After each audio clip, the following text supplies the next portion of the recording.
So with that, thank you everyone for joining. This is the Elm Street Corridor Public Forum number 3 on November 18th, 2021, starting at 7 p.m. We may be joined by a few other of the working group members, but I know it's 7 o'clock now, and I've been told that there's a Patriots game on tonight, so I don't want to hold everyone too late. So I'm going to get started. My name is Lauren Lind, and I'm the planning director for the town of Cohasset. What we're going to be doing tonight is to review the Elm Street Corridor Working Group's recommended layout for phase 1 of a reconfiguration and conceptual design for the Elm Street Corridor.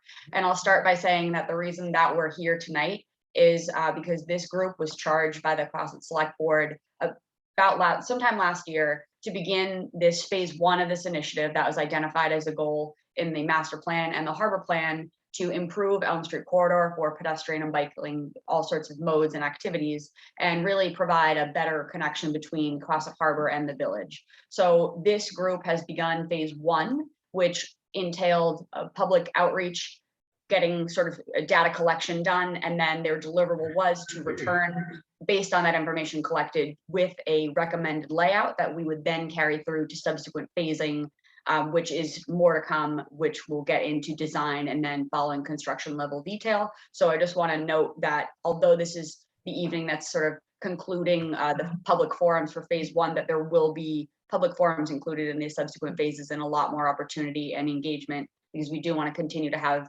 the public comment along the way. It's very crucial to make sure that we're getting the best project for the community. So what we're going to do tonight, you're going to hear a presentation from our consultants, Weston and Sampson. We have Jim Reardon and Jeff Santa Cruz. But before we begin, I'm going to turn it over quickly just for the working group to introduce themselves.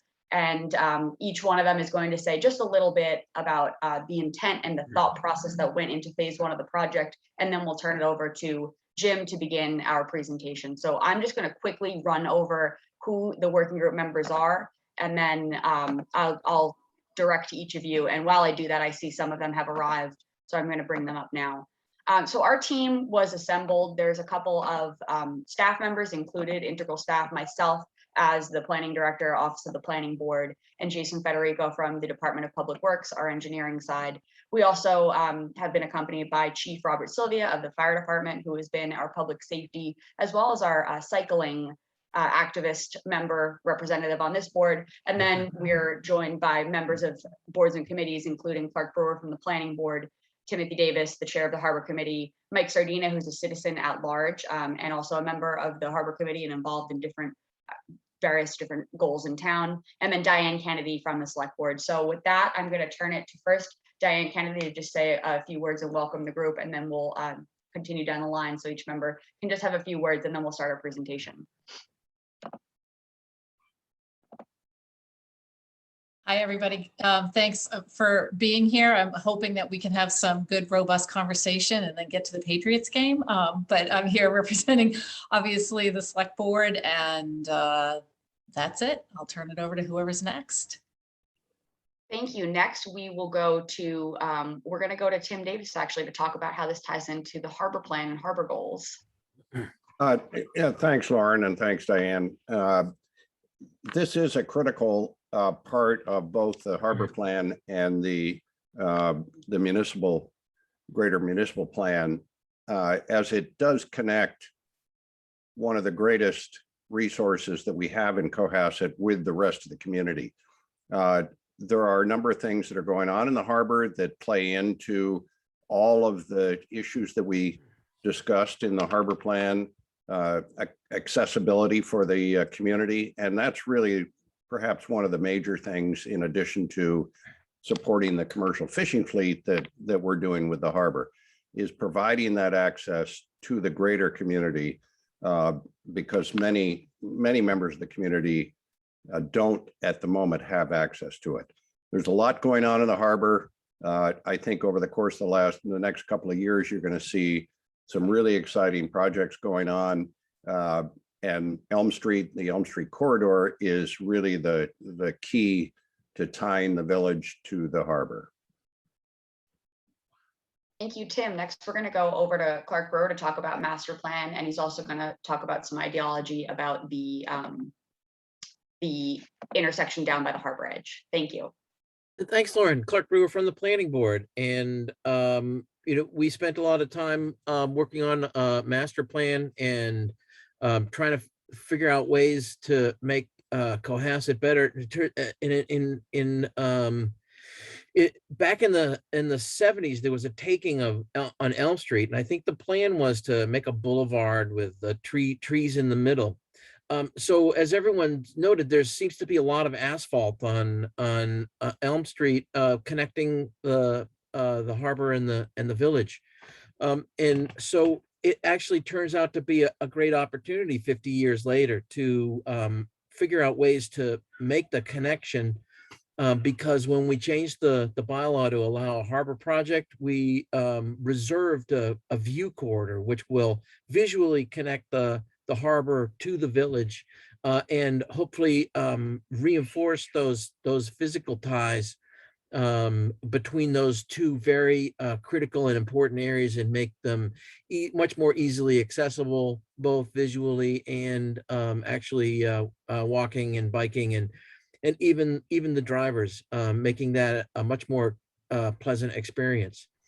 So we're excited for the project that's been detailed to date, and excited to get any comments, thoughts on the details and the concepts from members of the public, and have a robust conversation about what might make sense for pushing this forward. Thank you. Thank you so much, Clark. Before I turn it over then next to Mike Sardina of the working group, I just want to note there's been a couple of participants that have joined us since we began. Thank you so much for joining. We're having a presentation right now from the working group, and then by Weston and Sampson, and then we're going to open it up to public comment, at which point we will be able to promote you to use your microphone and camera to address the board. At that time, we're going to ask that you all insert your name and address into the Q&A section at the bottom of the meeting, so that we can have that for the record. And you can either leave written comments or indicate that you'd like to address this group, and we'll have time for that after our presentation. But I just wanted to note that for those of you who have joined us. So thank you. Next, we're going to go to Mike Sardina to talk a little bit more about the other portions of the corridor. And then we're going to wrap it up with, last but certainly not least, Chief Sylvia to talk about the public safety and cycling perspective here before we turn it back to Weston and Sampson to proceed. So thank you, everyone, again. Hi, this is Mike Sardina, a member at large. As Tim and Clark both have mentioned, this is a terribly important connection between the village and the harbor. And the working group and Weston and Sampson have worked over the last 6 months or so on trying to realize that objective. The reduction of pavement, the addition of wider walks, the alignment of the road, taking all these things into account relative to adjacencies. This particular effort also took a hard look at the section of Elm Street between Brook Street and South Main Street, as well as all the way down to the harbor, where Margin Street and Summer Street and Border Street and Cove Street, all those various roads are intersecting with the eastern end of Elm Street. And as you're going to see from Weston and Sampson, we've gone through many alternatives and have pretty much zeroed in on one that we want to present to you tonight and solicit your feedback. Thank you. Chief Sylvia, did you want to make some comments? Thank you, Lauren. Chief Robert Sylvia, Cohasset Fire Chief, and little tongue-in-cheek, longtime resident of Elm Street. I've been with the fire department for 40 plus years, and I've been stationed on Elm Street that entire time. So I'm basically representing public safety and the public safety thought process between, obviously I speak to Chief Quigley on a regular basis regarding this entire Elm Street corridor. So we have some thought process that goes on there in regards to how do we access the rest of the town from that space on Elm Street from a emergency response standpoint. And the other thing that I get to weigh in on every once in a while is, in fact, the bicycling friendliness of Elm Street or unfriendliness of Elm Street, depending upon how you look at it. So those are kind of my two pieces of this. And, I have to say that this working group has done yeoman's work so far. to get to where we are, and we know we still have a long way to go. So we wait to hear from the public and let them weigh in on exactly what we have for a thought process. Thank you, Lauren. Thank you very much, everyone. Now, without further ado, I'm going to turn it over to Jim Reardon from Weston and Sampson to lead us through the presentation before we enter into the public comment section. So thank you. Lauren, thank you very much. My name is Jim Reardon. I'm from Weston and Sampson, as Lauren mentioned, and the project manager from the Weston and Sampson side for this project. I want to say at the outset what a pleasure it's been working with this working group on this project.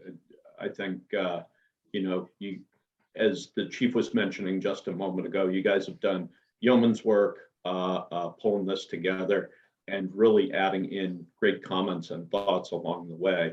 This is, as Lauren mentioned earlier, just the first stage in the project, or the first phase. There will be design steps and of course construction following, assuming the project goes forward as planned.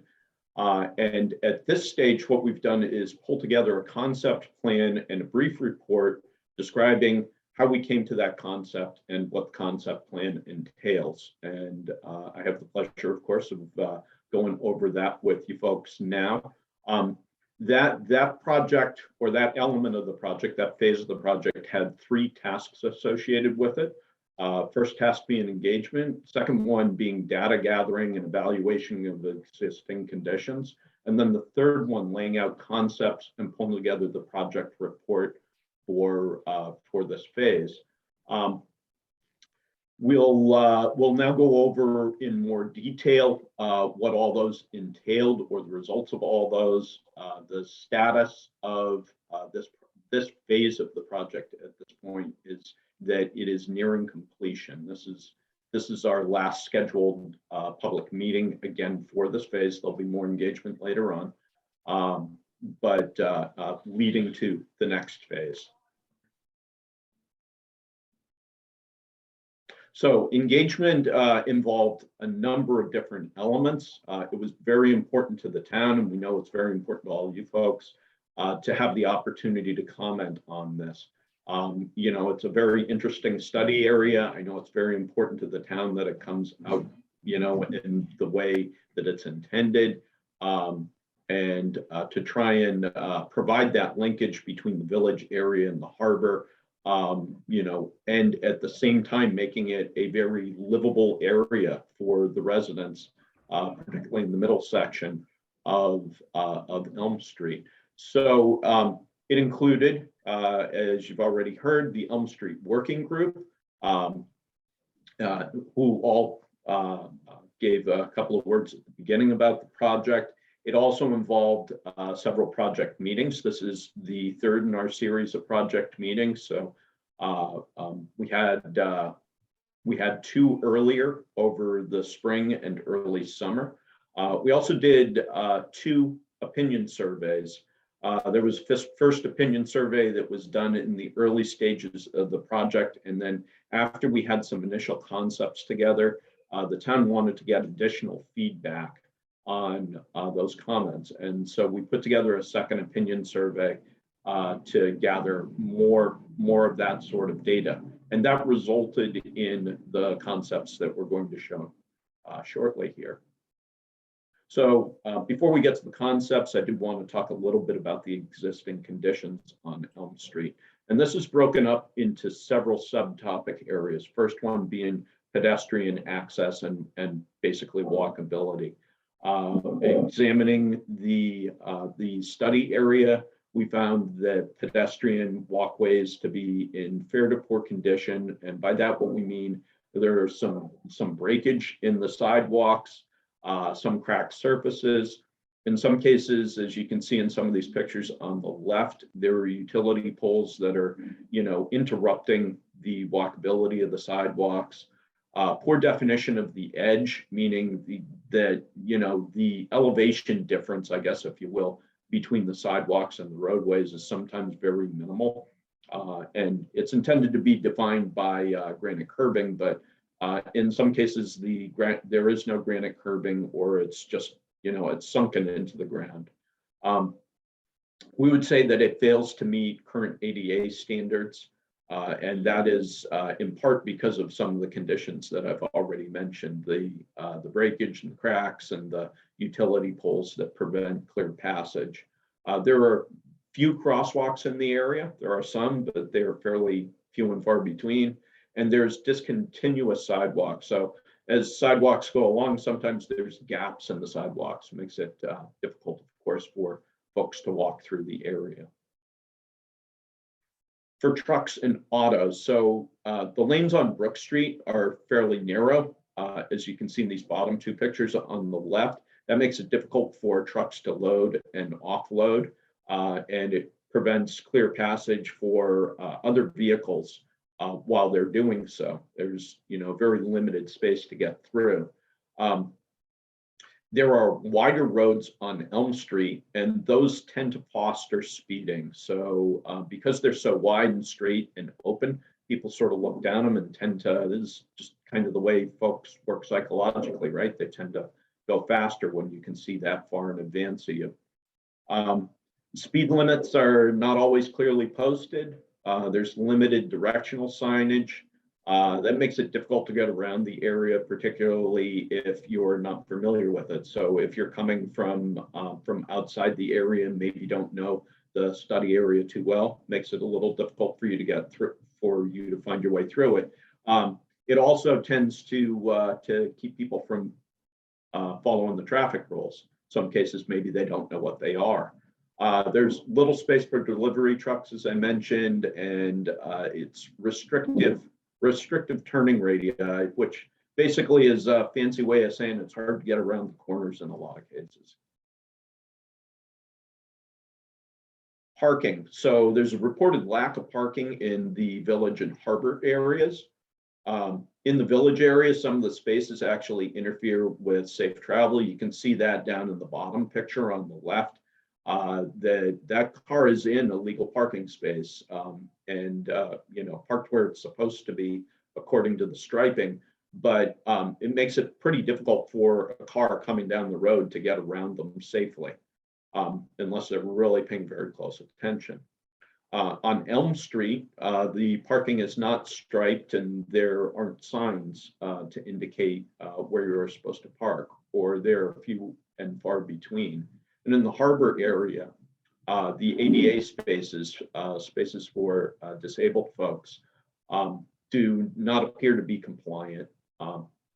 And so this is problematic in a lot of different ways, of course.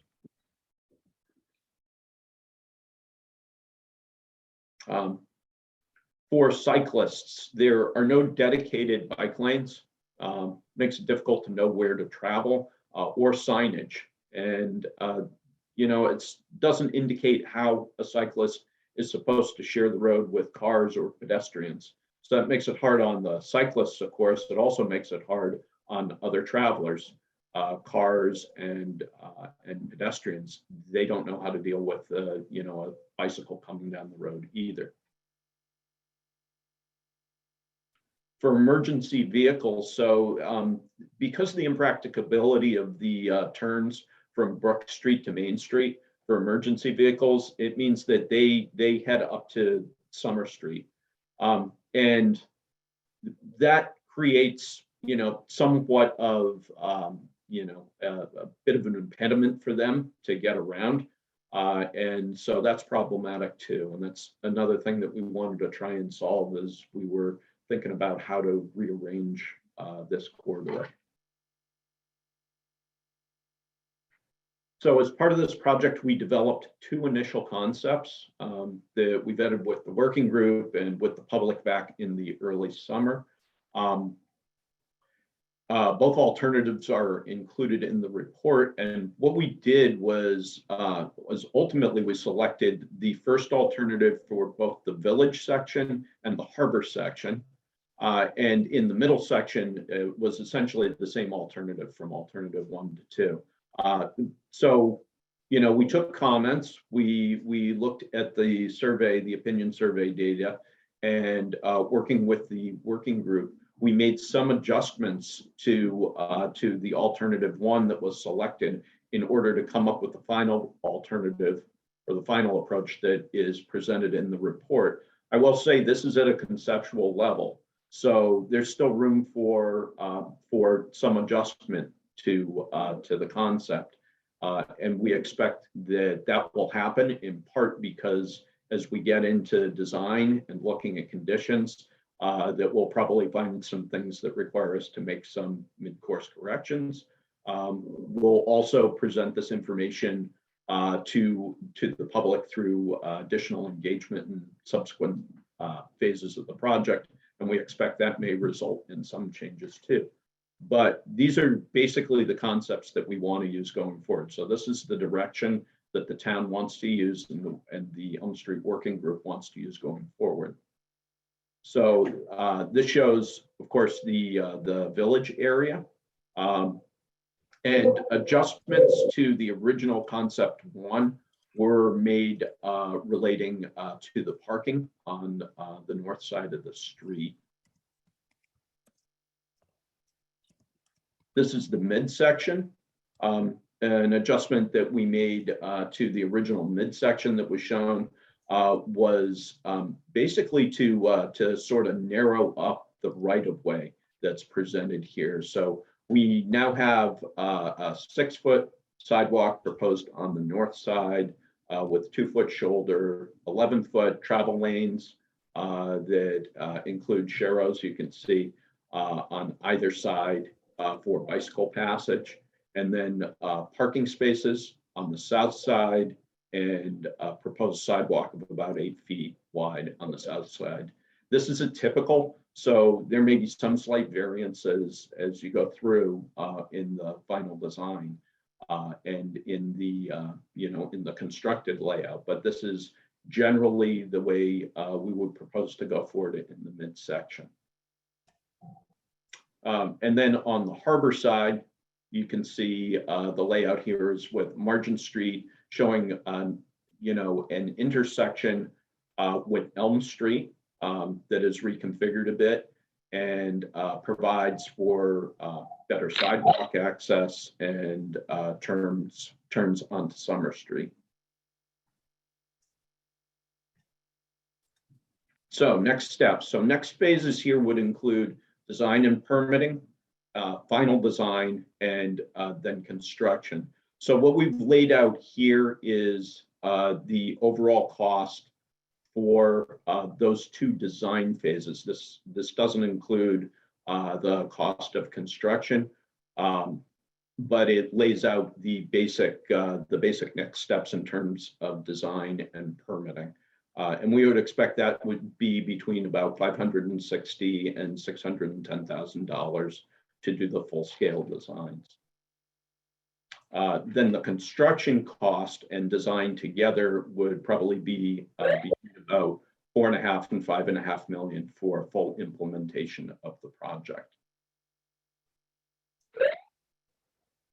And at this point, I think we would like to open it up to questions.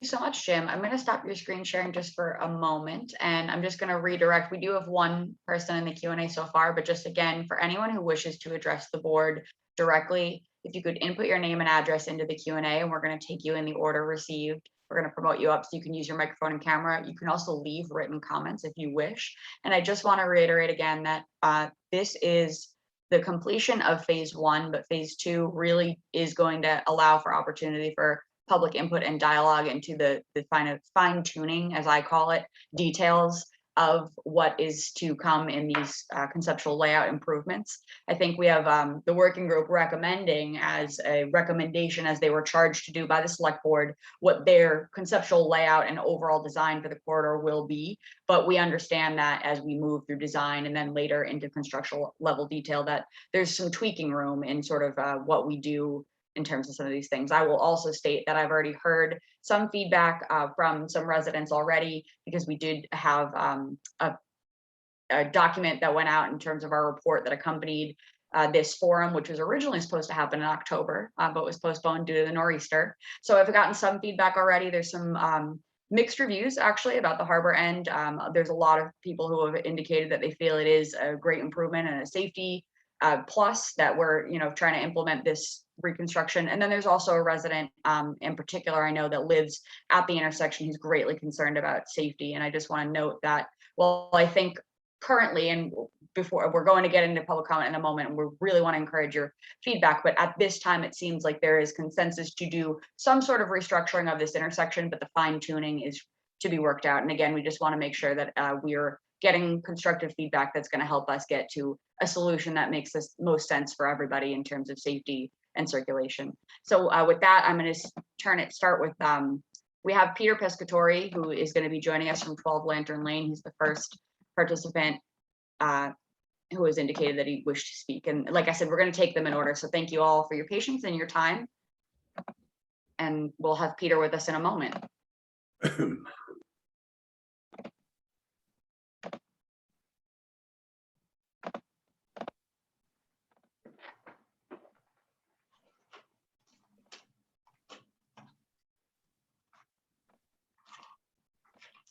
Hi, Peter. Thanks for joining us. You're on mute. You're on mute.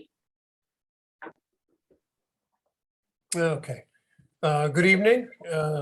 Thanks for promoting me. I just had one question, and that is there any private land taking required to execute this plan?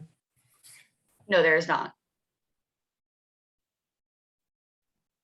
And next we have Mike Barclay. Mike, if you could just state your name and address for the record when you introduce yourself, please. Hi, good evening. Mike Barclay, 100 Elm Street.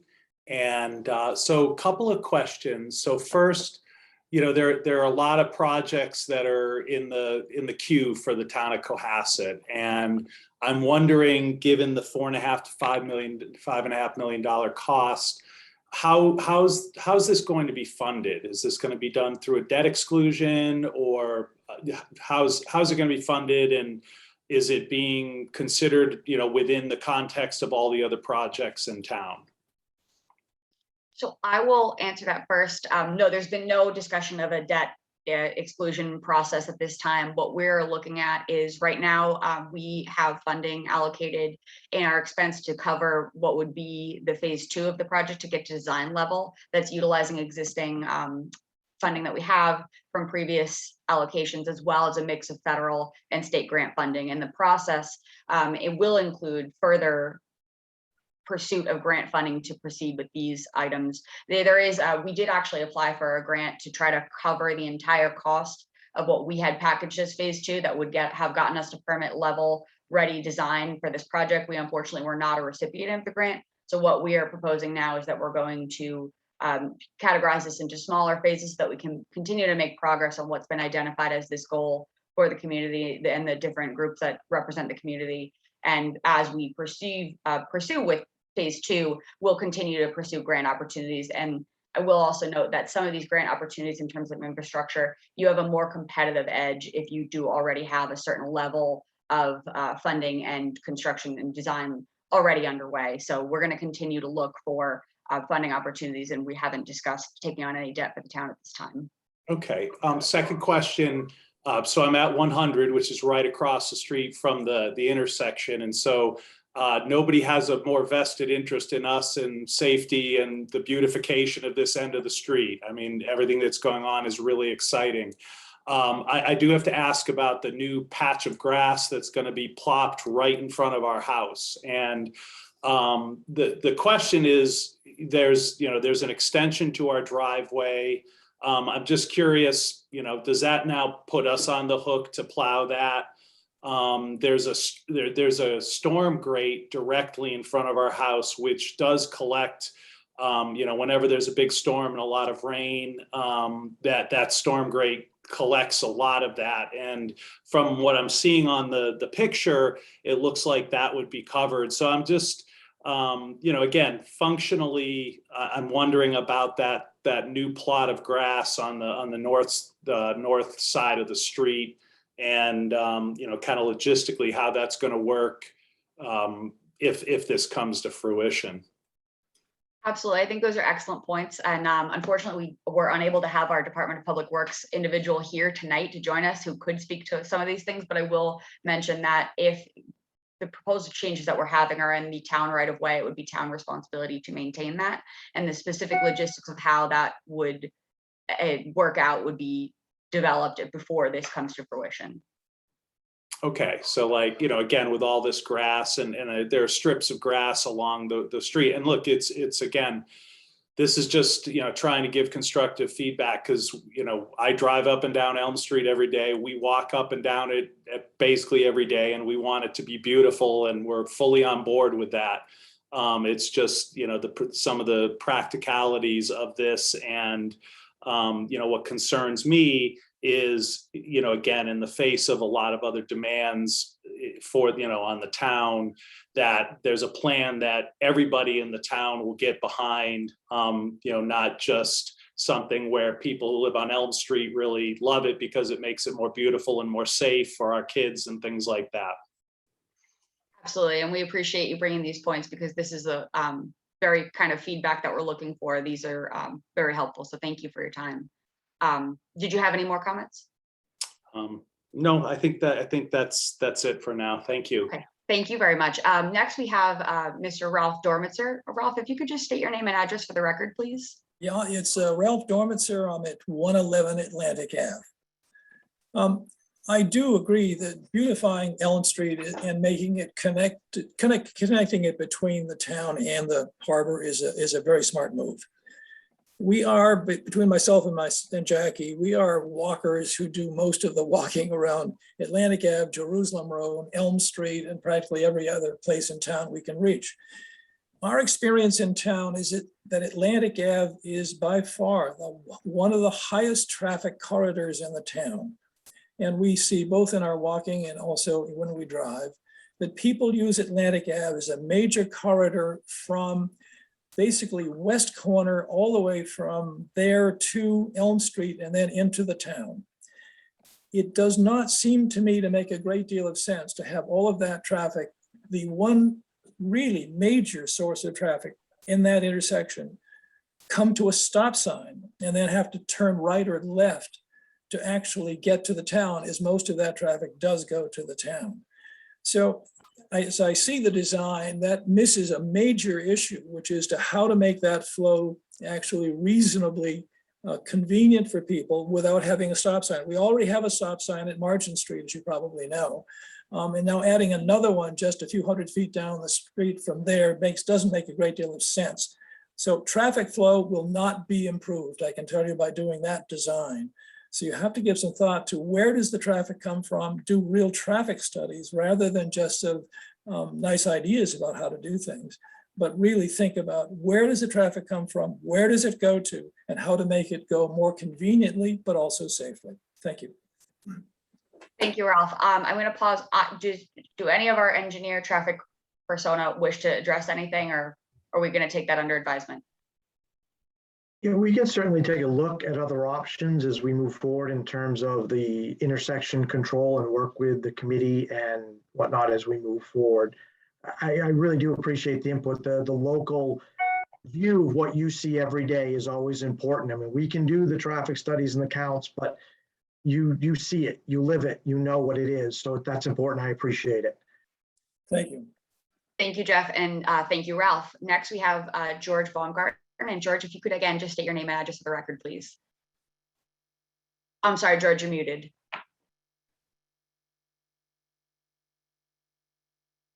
Hi, good evening. George Baumgarten, 260 Forest Ave. I have, I think, a question for Chief Sylvia. As you see the children and youth cycling back and forth in the summer to CSCR, CMI, to sailing club, what is the sort of pathway end to end for the children going through from the village all the way to those destinations in the harbor? How does this plan improve the safety and pathways for children on bikes? Thank you for that question, George. And really, when we talk about cyclists on Elm Street, and for those that don't know, George is a cyclist also, so he does know exactly what I'm talking about. What I would classify, cyclists are not going to be riding on anything but the road itself. They want to share the road with the cars. The kids, on the other hand, what we see is we see them on the sidewalk, and the present sidewalk that is there is, I believe, 4 feet wide.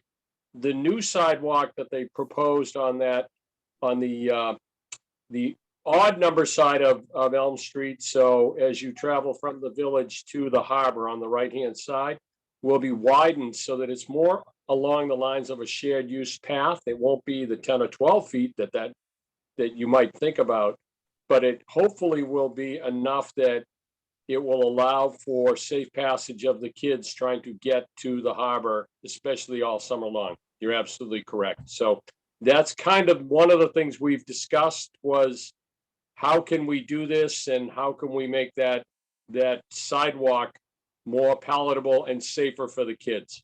And that is something that we've talked about. So, any thoughts that anybody has along that line would be greatly appreciated by the entire working group. Thank you, Chief Sylvia. Thank you both. Next, we have Lauren and Dan Wagner. And again, if you could just state your name and address for the record before your comments, please. Hi, Lauren and Dan Wagner, 69 Elm Street. Just a couple of points from our perspective. So in line with what George was just saying, we do support increasing the width of the sidewalk from its present state of about 4 feet. We think 6 feet, it would be sort of a reasonable sidewalk size and in line with many other sidewalks in town and elsewhere. I think 10 feet seems a bit excessive, and we might run into situations where we have 3 or 4 kids cycling side by side if we were to install 10-foot sidewalks. In that same vein, the proposed design presently has the grass strip located on the north side of Elm Street. We would prefer to see that grass strip located on the south side of Elm Street.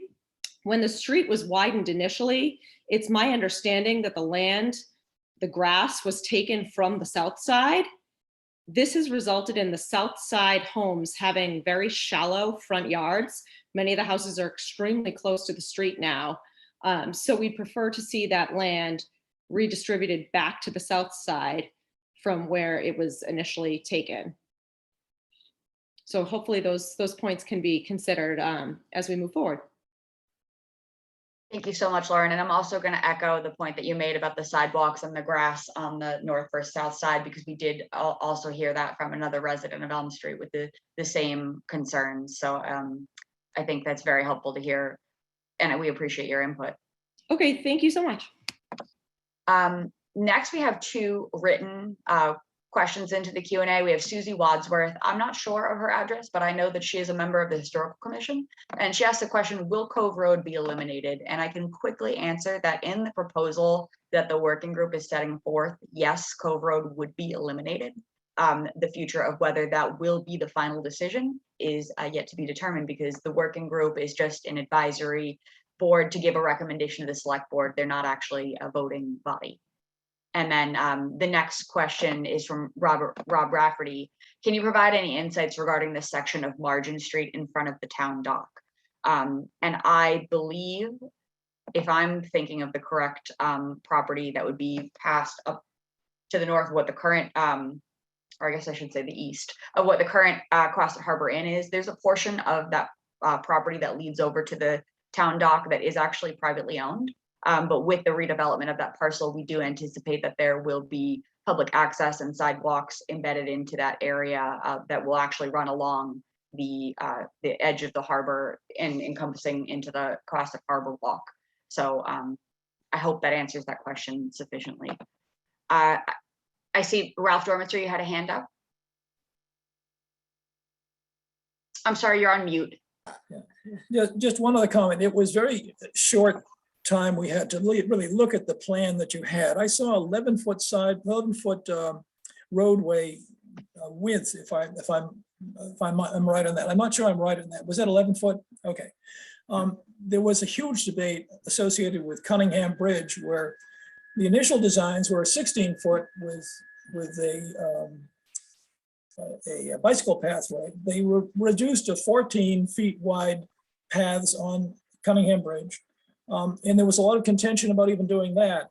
reducing it to 11 feet, where most of the roads in Cohasset are 12 feet, seems rather narrow for a typical road, where in fact some of the trucks that now actually traverse these roads are the full width of that 12 feet. If you actually watch in, for example, some of the landscape trucks, and particularly the vans.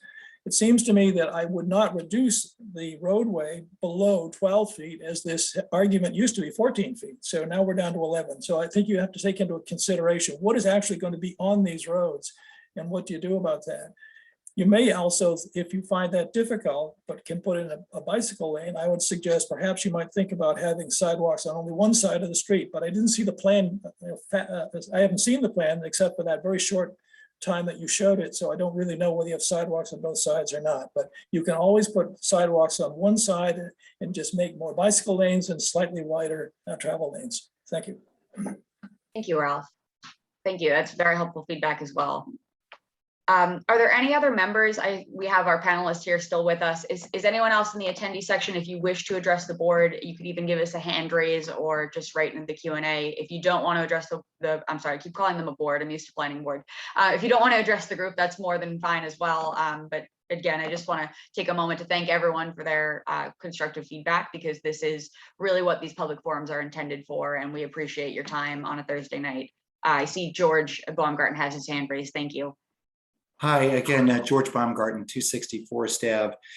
Wanted to, I guess, offer a comment and as Ralph earlier mentioned, the proposed flow of traffic coming from Atlantic Avenue toward the town. I am one who often comes from Atlantic Avenue and then circles the harbor as I'm heading out to the sailing club.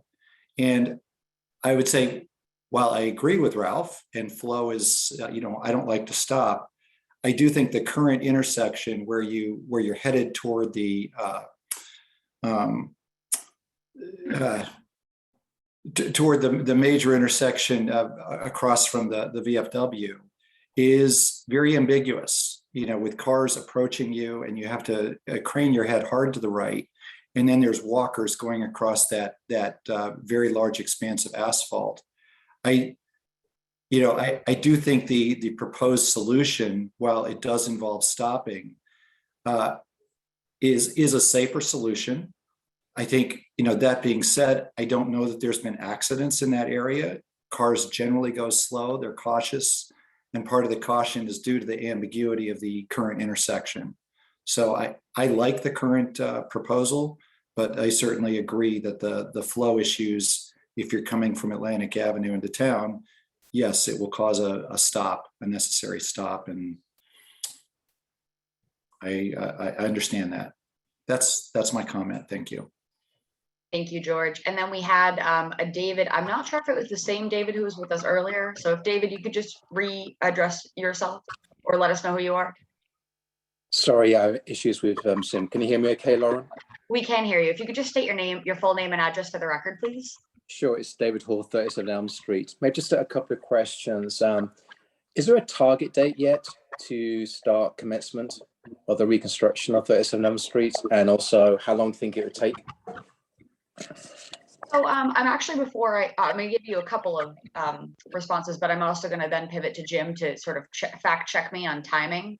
The next portion of this, we would anticipate beginning phase 2, very shortly, within the next couple of weeks, I would say. Once we have to report back to the select board first and then agree that we're moving forward with phase 2, but we would begin phase 2, which would involve more public engagement, which would then take a couple more months.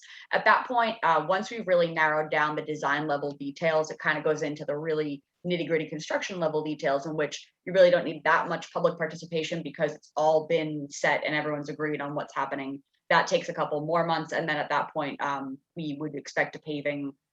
I'm going to then pivot to Jim. I'm not exactly certain. And again, I apologize, because typically I would turn to my co-partner in DPW, Jason Federico, to answer these questions, but he had something come up tonight and he wasn't able to join us. Thanks, Lauren. Thanks, Lauren. Yeah, we did set the original schedule or the schedule of this so that it was possible,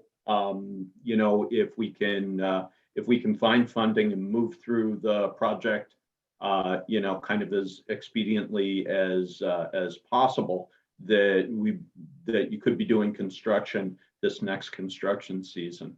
I think that's still a possibility. There is a fair amount of permitting involved with something like this, though, and depending on exactly what permits do get involved, it could push the timeline out a little bit. That's helpful. Thank you. Sure. So Lauren, can I ask a question? It sounds obviously we have to go through a number of processes. And someone mentioned earlier about sometimes Elm Street fosters speeding. We all know why. Has the town considered maybe moving the speed limit down to say 20 miles an hour and actually ask it's slightly ironic they're speeding past the police station. Actually ask the police maybe just to be more vigilant like they are now on North and South Main Street. So that's a great question, David, and thank you. We have discussed with the working group throughout this process, in addition to recommending a conceptual layout, also providing a series of sort of policy recommendations, and those are the type of items that would fall under that. So we're happy to report that back to the select board when we do report the findings that we got from the community. But can we, in the short term, put up signs for 20 miles an hour zone? And because my concern is there's going to be increased construction traffic because of what's happening at the motel in the harbor. So hopefully reducing to 20-mile-an-hour zone is a fairly simple action for the town. Yes, I would say that would be asking the police just to be more observant down Elm Street, because they seem to be not so compared to maybe other streets. It's rare to see them down here. Absolutely, I hear your concern, and I think that makes sense. And I will say that a process like changing the speed limit, even if temporarily, would be a shorter process than would be the entire Elm Street reconstruction. So that could feasibly be something that could be accommodated in the nearer future if the select board and public safety officials were to agree on that. Thank you, Lauren. Thank you. Peter Pescatore, you have a hand up? Yes, thank you. Will the trees along Elm Street be removed for the construction process? That's a great question. I don't know the answer to that. And if so, if they're going to be removed, what's the plan to replace trees along Elm Street? You raise an excellent point, Peter. That's why I'm here. Lauren, would you like us to try and address that at all? That would be wonderful if you have a response. I have a very general response. I think the idea is that we would, in the current configuration, we would work as much as possible to keep the street trees. We know that those are important to folks and that they wouldn't be removed. If street trees are removed, of course, the plan would be that they would be replaced. So we'll try and keep as many as possible. I believe within the current design right away that we'd be able to keep many of them. I'd like to see that as an element of the plan. Yeah, the hope was the way the back of the sidewalk is laid out on the south side is that it actually lines up approximately with the existing sidewalk. So back of sidewalk, so the trees are kind of in between the right of way and the proposed sidewalk shown on the plan. So the hope is that the trees can be maintained. We have arborists and landscaped architects on our team, and they can certainly work to address that with the contractor. So we try and minimize damage so that the trees can continue to be healthy. Okay, thank you. Thank you all, and thank you, Peter, for raising that very important point. Next, I'm just going to read a comment from Mark St. Ange of 107 Sawyer Street and the Cohasset Historical Commission, a question that says, with the proposed elimination of Cove Road, how safe will the Fisherman's Well be with the construction and development of the area? And what I can say right now is that one of the primary flagged stakeholder groups of phase 2 is the Historical Commission to ensure the safety and, if necessary, appropriate relocation of that well. I don't know the exact future of what will be the well, but we want to make sure Historical Commission is very heavily involved in that process. At the current time, Lauren, that the plan actually does show the well within the green space area, so it would remain in In the same location. protected. That is the intent, and we could, again, work with the contractor, put appropriate no contact zones and whatnot to help protect it. Jackie, I see, Jackie, do you want to say? I just wanted to say that you can't relocate the fisherman's wells, the fisherman well marker, because it is actually over the site of the fisherman's well. So it is what it is. I agree 100%, and that's why we kind of built the intersection around it and didn't bring it tighter. Jim, I don't know if you mind if I share real quick. I kind of want to show that, if nobody minds, real quick, to maybe just kind of give a little bit more attention to it. That would be helpful. Thank you, Jeff. Yeah, try and make it real quick here. I know. Can you see this plan?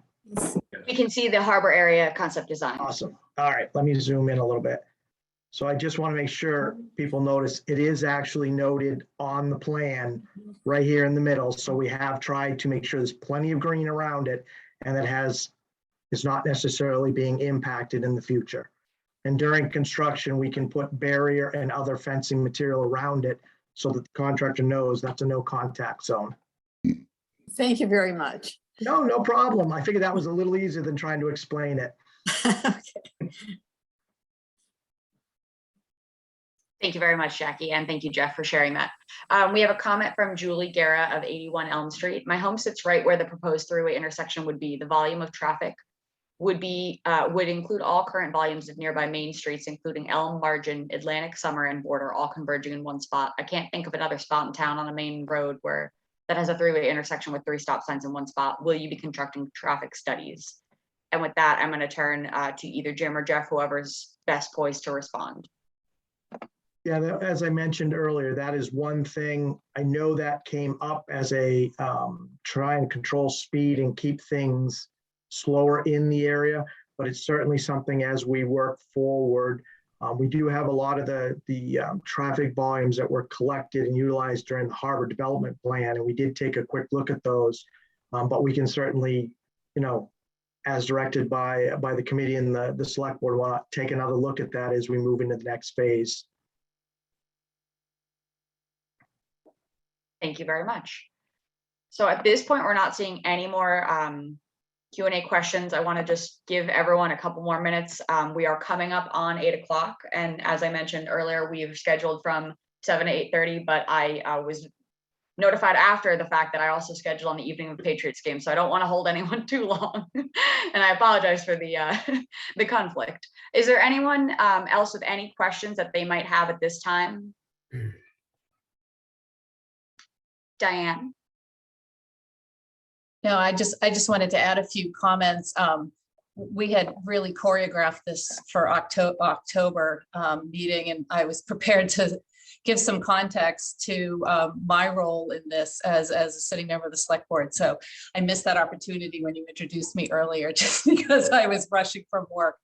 But to answer Mike's question earlier, and also David's, one of the reasons that we have these working group committees working on various recommendations from the master plan and the harbor plan is so that the select board is constantly being updated on the various programs and projects and plans in town, so that we at least know what's out there and we have the ability to prioritize and decide what needs to come before town meeting. So in this particular case, I sit on the master plan, this working group for Elm Street. I have other colleagues that are working on other working groups, and we keep each other updated. We have, as Lauren answered quite well, we're hoping that this project will get funded with a grant, and we continue to do so, but we know, again, that it's among many other priorities that the community has. And I think that's also going to impact the timing of even, when we get through the next phase, the design phase, and get there, we're going to have to find funds. And that's either going to have to come before town meeting for something within probably our capital budget, or we're going to have to wait for another round of grant funding. So you know, there's a lot of these moving pieces, and I just want to assure everybody that that's why there's a representative from the select board sitting on all these various critical committees, so that we are on top of what needs to get done and can do our very best prioritizing those for the community. So that's all. And then with respect to the speed limits, I will bring that forward. The select board does have the ability, thanks to the Mass State Legislature a couple of years ago, to set speed limits. There are minimums.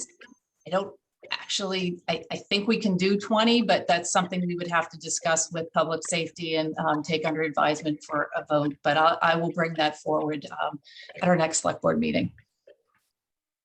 Thank you very much, Diane. I saw Mike Barclay and then Chief Sylvia.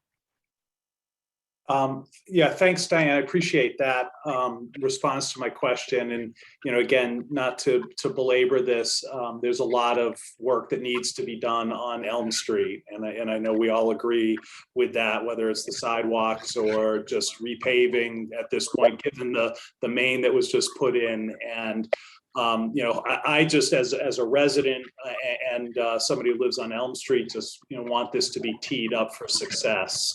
And that's, you know, that's obviously the overriding priority. Thanks. Thank you, Mike. Chief? Just speaking for public safety again, I hear the comments about the speed limit, and thank you, David. The one thing I do want to mention, everybody, obviously the three-way stop and the 11-foot wide lanes were all designed in a thought process that we are trying to slow the traffic on Elm Street.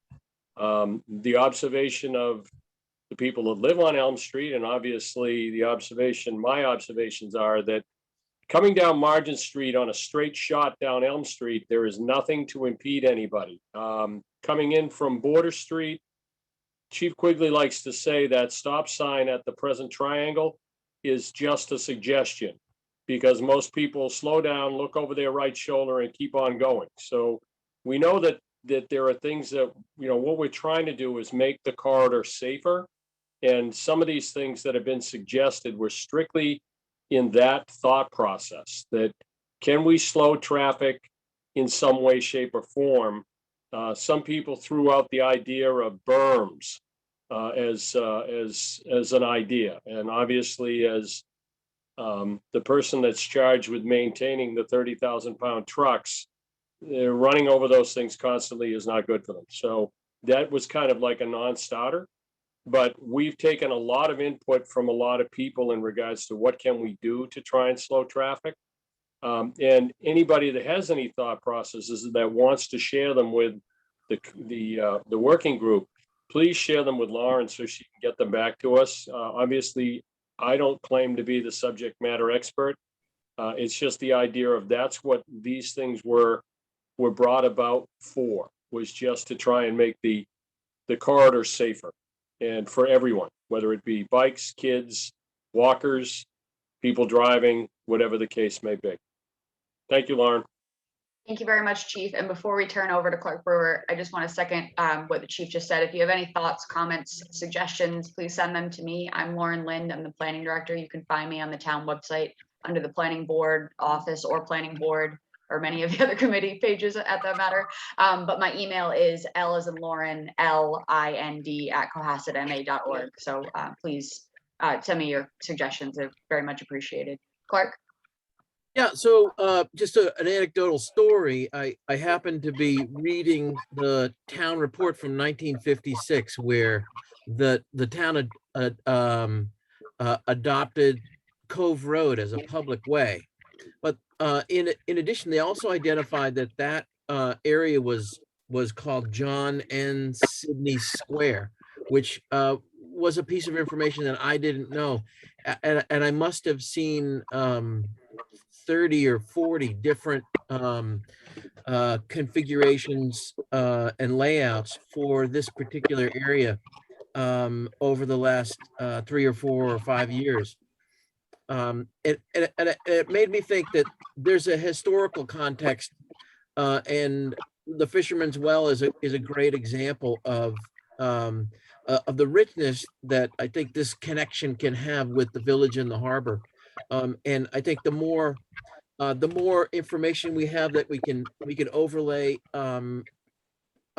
technical, historical, experiential, all of these things come together to make the best solution possible for the residents of Cohasset and I think the neighbors who live there and share daily experience.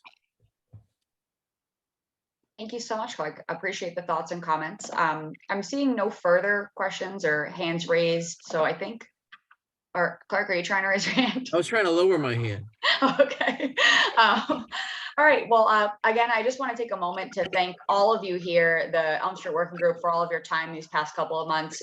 Same goes for Jim and Jeff, Weston and Sampson. And again, thank you so much to all of the residents who have been participating throughout the process, whether you've been here for all of the surveys and forums or you've just tuned in tonight. We really just want to say that we appreciate your time so much, because it really is crucial to getting your input to make sure, like I said earlier, that we have a project that meets the goals of the community and makes sense for everyone, and really, does meet the goals and intentions that it set out to do. So we look forward to continued stakeholder feedback. We're going to look in phase 2 to do sort of more concentrated stakeholder engagement, looking at the different sections, and we'll have a whole schedule and scope and lots more to come. So if I don't already have you on my mailing list, please reach out to me and I'll include you on my mailing list. In terms of email, you all get my flyers just based on a location from the assessor's maps that I get their mailing addresses from. So without further ado, just thank you all so much again. I think we're perfect wrapped up on time for all of you to have a little break before the Patriots game. So again, thank you. And if any comments, any thoughts come out after this meeting, send them over, and this will be recorded and available for anyone who wasn't available to attend, and they can contact me to get information on how they might get that. So thank you, everyone, and more to come soon. Thank you. Thanks, Lauren. Good You night. can hop on to alternative energy and learn about municipalization of your electrical system. Another for that meeting fun going day. on on screen too. Good night, everybody. Good night, all.